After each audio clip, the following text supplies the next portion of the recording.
நம்ம ஃப்ளைட்டில் எங்கேயாவது ஊருக்கு போகிறோம் அப்படின்னா ஏறினோடனே ஒரு குட்டி தூக்கத்தை போட்டுருவோம்.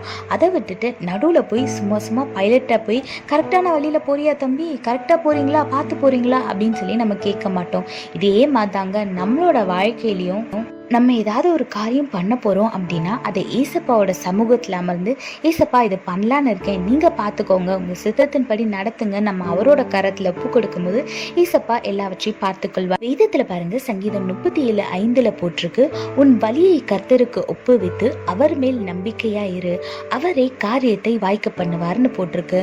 ஆமாங்க, எப்படி ஒரு ஃப்ளைட்டில் ஏறி உட்காந்துட்டு நம்ம போய் சேர வேண்டிய இடத்துல அவர் போய் சேர்த்துருவாருன்ற நம்பிக்கையோடு ஏறிங்களோ, ஒரு சாதாரண மனுஷன் மேல வைக்கிற நம்பிக்கை நீங்க தேவன் மேல வைக்கும் போது எதை பார்த்தோ எப்படிப்பட்ட சூழ்நிலை வந்தாலும் நீங்க பயப்பட மாட்டீங்க.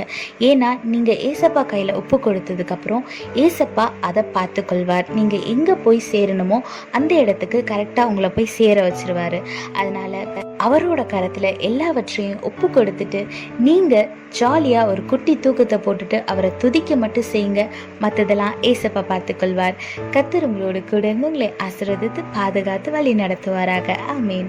When you're traveling in flight, as soon as you board the plane, you will take a nap. Instead, you will not go and check on the pilot whether he's going in the right direction or not. Likewise, in our life, whatever you're going to do, give it in the hand of God and you relax.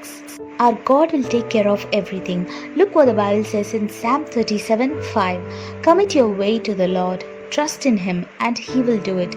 Yes, when you commit everything that you're going to do in the hand of God, He will take care of everything. You just need to take rest and trust the process. So don't stress too much. Don't look at the situation and don't get afraid. Just surrender everything in the hand of God and He will take care of everything. So surrender everything in His hand and live a blessed and peaceful life. God bless you all. Have a blessed day. Amen.